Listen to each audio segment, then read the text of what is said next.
So this is probably in the announcements, but for those of you going to commit on Friday, we'll leave here at 4:15 p.m. Friday. For those of you going to Harding and Fried Hardeman, we'll leave here at 7:30 a.m. on Sunday. Clear?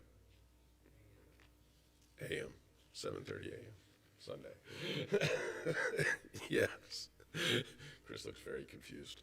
We'll talk later. All right. So hopefully my COPD will stay under control. I'm getting over a cold, which I think my wife has, and she is not feeling well, so she's not here tonight. Many of you know we spent the weekend in Knoxville this past weekend. We left Thursday night when this cold was starting to come upon me. We went to the Ministering to Youth Conference, which this year was hosted at the Carnes Church of Christ in Knoxville. And the Ministering to Youth Conference, I don't know, it's about the 9th, 10th, I've hit it for a number of years. We went last year, it was in Pigeon Forge, and then we went back this year. It's designed really for anyone interested in children and children's education and their training and ministry. So a lot of youth ministers, but they also target it towards elders, deacons, volunteers, parents, anyone. It's such an encouraging time for me, a thing to go to. One, for the people that you meet or get to see again, many of which we knew.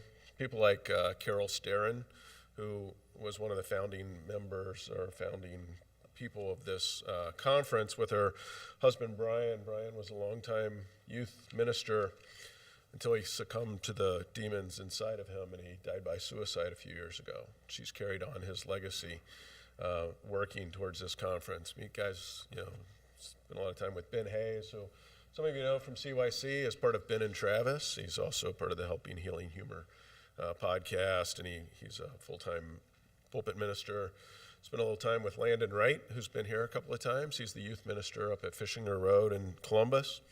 He also invited us for our youth and their youth to do some things together. So it's a potential for us at some point.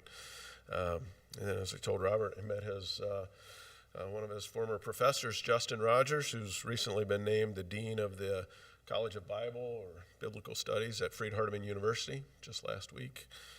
Justin's one of those guys who I think no matter what room he's in, he's probably one of the smartest guys in the room. Probably. But a great speaker and a really, really great guy and teacher.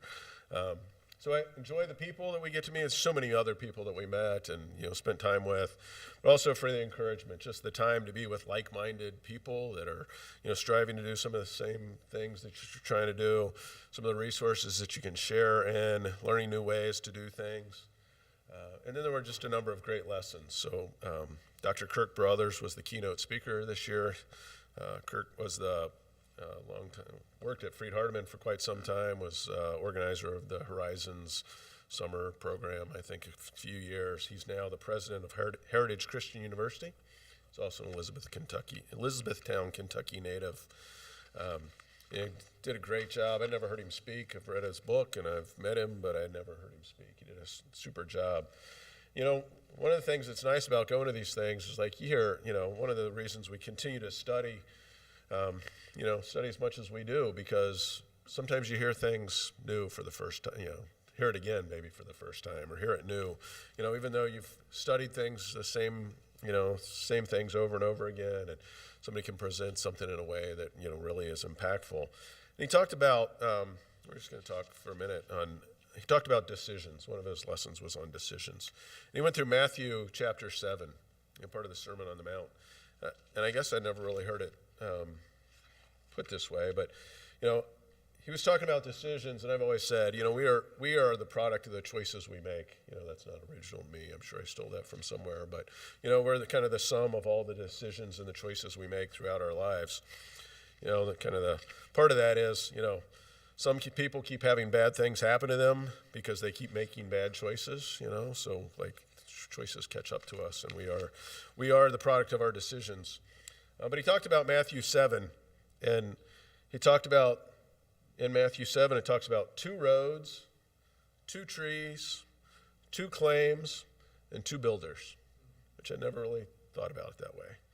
So he talks about Matthew 7, verse 13 and 14. Enter by the narrow gate, for wide is the gate and broad is the way that leads to destruction, and there are many who go in by it. Because narrow is the gate and difficult is the way which leads to life, and there are few who find it. Choices. The wide gate or the narrow gate. Verse 15 says, beware of false prophets who come to you in sheep's clothing, but inwardly they are ravenous wolves. You will know them by their fruits. Do men gather grapes from the thorn bushes or figs from thistles? Even so, every good tree bears good fruit, but a bad tree bears bad fruit. Good choices, bad choices. 2 trees, 2 roads, 2 trees. And then in 2 claims, verse 21.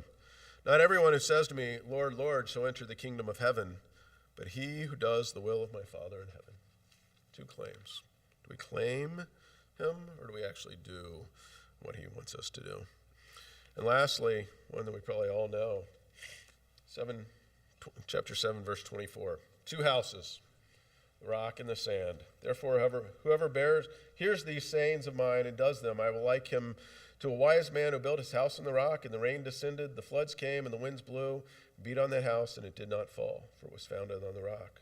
But everyone who hears these sayings of mine and does not do them will be like a foolish man who built his house on the sand, and the rain descended, the floods came, and the winds blew, and beat on that house, and it fell, and great was its fall.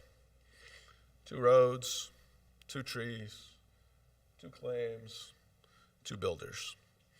Which one are you? Which one are you following? He talked about our decisions. Our decision depends on our destination. I thought this was clever. He called it the destruction drive or heaven's highway. Which road are you on? Which choices are you going to make? And when we make our decisions, do we consider which decision fits God's priority? Which decision has godly motivation? Which decision best fits his word? Which decision puts others first? And which decision focuses on our heavenly reward? We're faced with decisions every day, choices we make every day, what we do, where we go, who we hang out with, what we decide to do with our lives, with our time, with our energy. Which decisions are you making? The ones that are on destruction drive or on heaven's highway? Hopefully making the good decisions on heaven's highway and keeping heaven in focus when we make all of our choices and decisions throughout our lives. If you have any needs right now, you want us to pray for you, or you want to put on Christ in baptism, please come as we stand and sing